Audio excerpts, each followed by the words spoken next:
time for Aaron to adjust my microphone.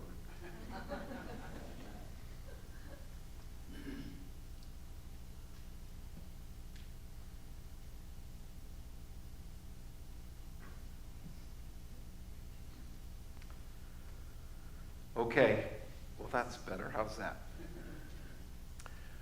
One of my fond memories of Marine Corps boot camp and subsequent training is of the fun times spent constantly moving from point A to point B as a platoon.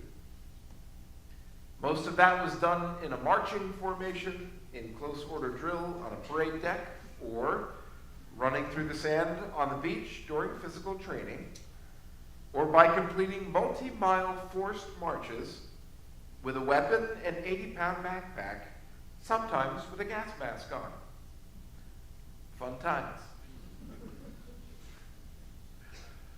There was also some time spent in the backwoods of South Carolina, individually learning to get from one place to another, using nothing other than a compass and a lot of luck. How many of you have ever used the compass before? I'm sorry.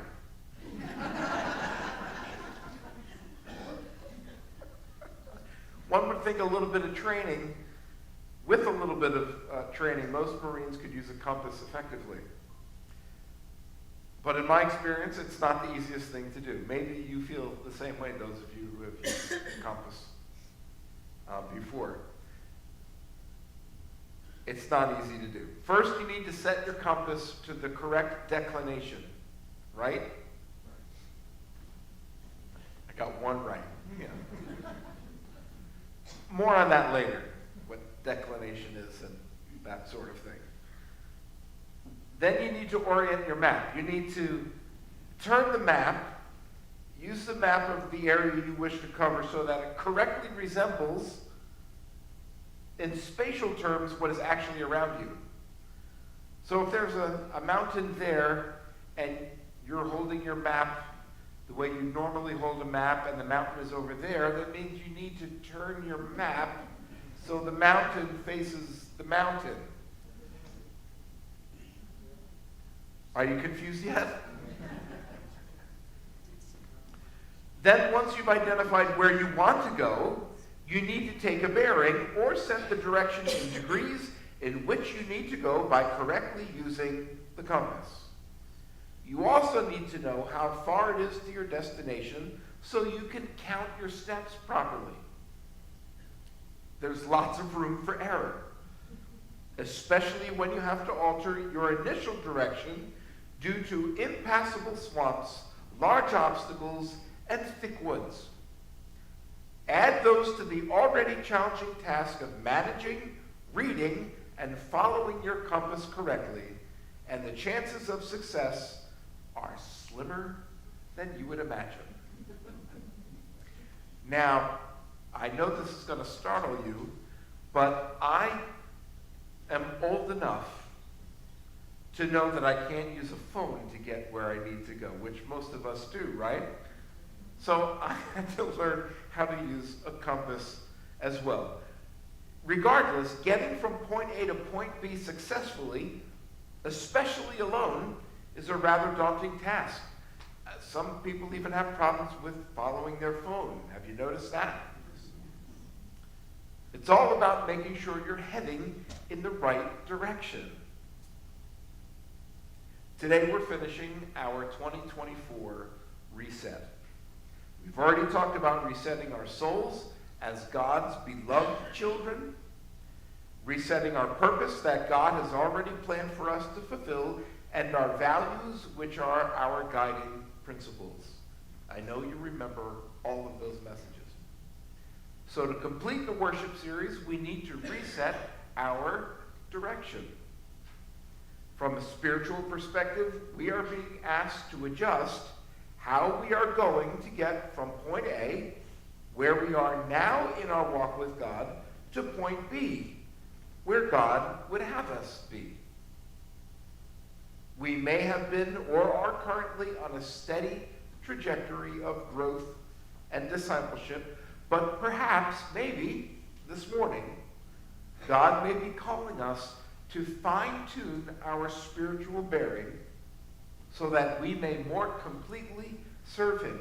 And when we more completely serve him, we more completely experience the joy and the blessing that comes along with it for ourselves and for others. However, some of us may have been reading the compass all wrong and need to make a serious shift. Regardless, today is your day to reset your direction. There's something I'd like for all of us to make sure we completely and fully understand before we leave today, and it's this. Before we even consider how we are going to set our direction, we need to identify true north. It's the most basic and very first thing we should consider when discerning if we're headed in the right direction. So, I need to share a little science with you. You have your, put your science hat on. When you use a compass, there are two kinds of north. Did you know that? Some of you already go, no?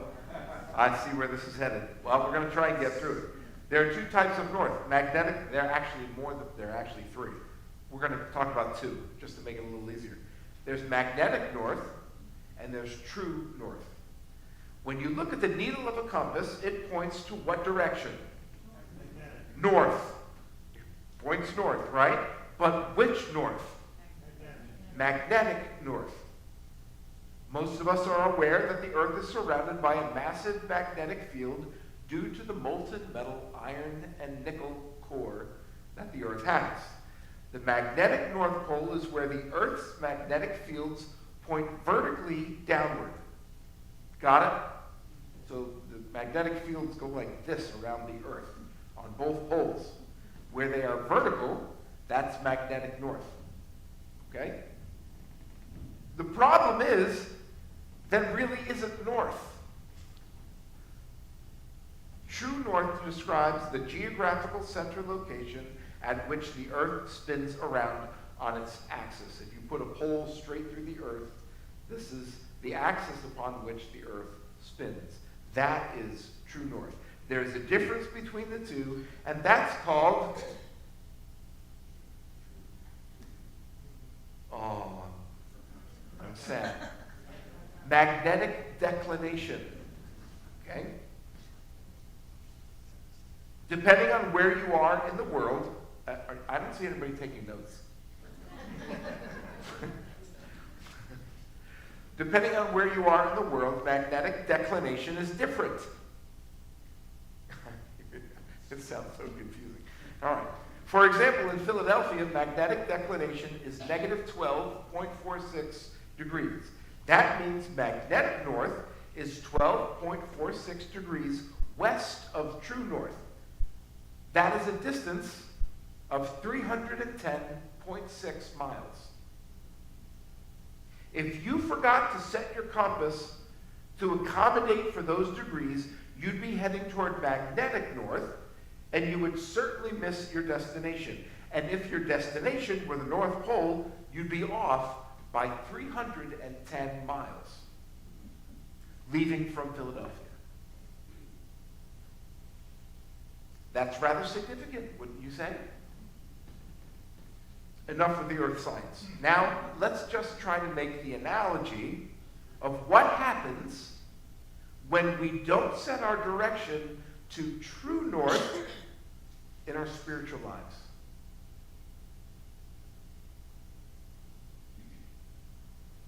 Let's talk about Saul, later known as Paul. Here's a guy who thought he was heading in the right direction. He loved God very much.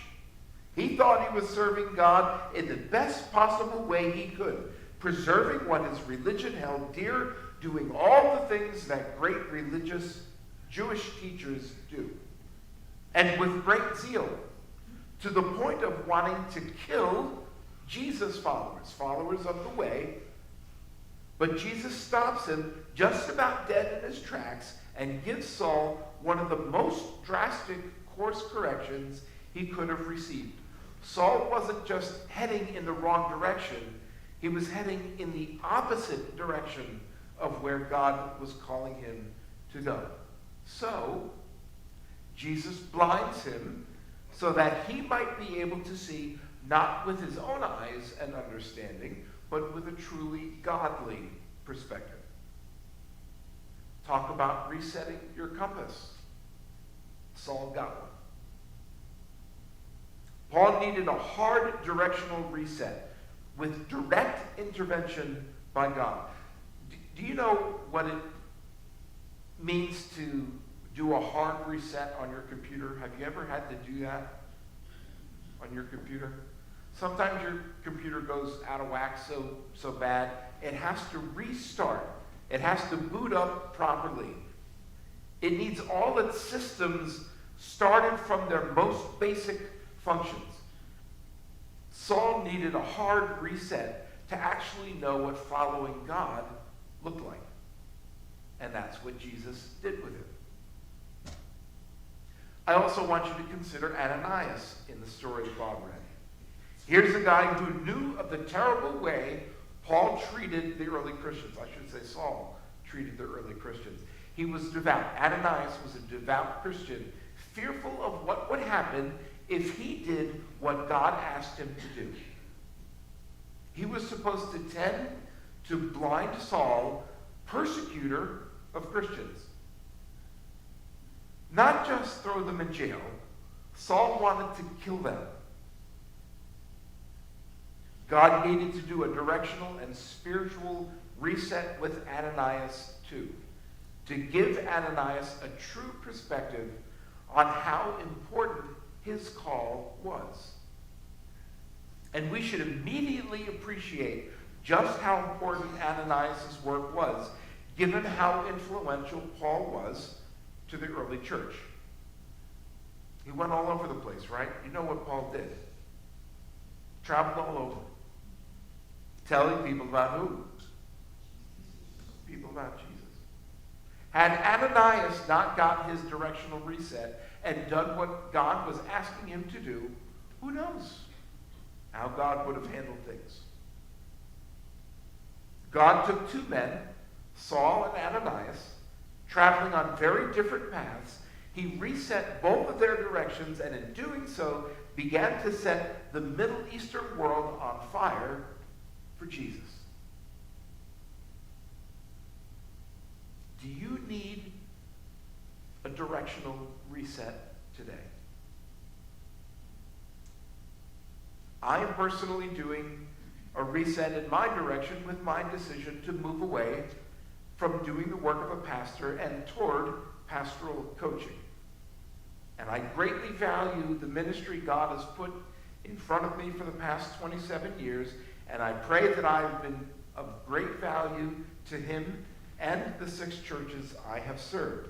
However, I believe God has called me at this time to a greater value in the kingdom in making a course adjustment. I still love the church with all my heart. I will serve it until God calls me home. But it's time for me to do a reset in my direction. I am looking to find true north. And I don't want to miss any opportunity, even the smallest one, to be used fully and most effectively by God. The compass is headed generally in the right direction, a magnetic north, if you will, but I don't want to miss anything God has planned, even by a matter of degrees. How about you? What direction reset do you think you might need today? Maybe you're like Saul. Maybe you're headed in the opposite direction. Well, if that's you, here's your wake-up call. It's not beyond God to stop you almost dead in your tracks because maybe that's where you're headed. Don't be surprised. More likely, because you're sitting in the pew this morning. You're like Ananias. You love the Lord with all your heart, but he's asking you to do a seemingly unrealistic thing. You're doing just fine following the direction you're already moving in, but you need a reset too. Maybe even just by a degree or two. Magnetic north is pulling you away. You need to rediscover true north as God has set it before you. Maybe today is the day you make an adjustment or a correction, a modification or an improvement in your thinking or your actions. That's resetting your direction true north. And if you do, you won't be the first one to do it, and you won't be the last. But it's important to do. And I think that happens occasionally throughout life. We find ourselves in different life stages, in different circumstances, and God is asking you to consider, how is it that you will adjust so that you can be most used and most effective in your walk with him? That's the question we face today. To be sure, God has shown the way. And, brothers and sisters, who is the way? From a spiritual perspective, the longer one travels outside of true north, the further away from God one ends up. I told you the difference between magnetic north and true north is about 310 miles. We need to be careful. You may only be 12 degrees away spiritually as opposed to 180, but even that distance can add up very quickly. So my suggestion is to reset your direction. Before you come up to receive communion, be reminded that finding true north doesn't have to be difficult. Jesus has shown the way. Eating the bread and drinking the juice, sharing the body and the blood of Christ, is like resetting your compass. Yes, there is work for us to do from getting from point A to point B. It's called sanctifying grace, and we need it all the time if we are going to continue the walk that God is calling us to walk. But if you choose to follow Christ, even into the challenging and maybe even fearful places he's showing you, perhaps you too can be used, listen, to set the world around you on fire for Jesus. At the very least, you can light another match.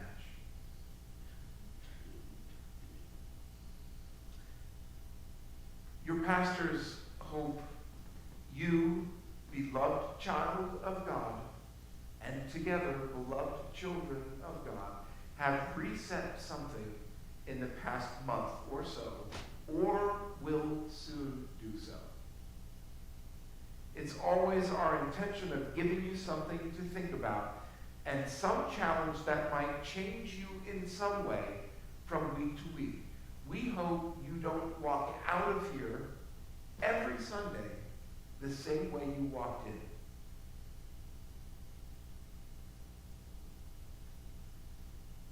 We hope you get whatever you need to apply to your life straight from God's Word. That may be done imperfectly here and there, but that's our desire for you. As we close this series, this Reset series, I'm praying, we're both praying, that your reset will be a blessing to you, and also that you may be a blessing as you head true north by following God's direction for your life. What will be different with you today when you leave than when you came in? reset something. Head true north. Receive communion. Be reminded of the way. And you will be blessed, and others will be blessed, because you choose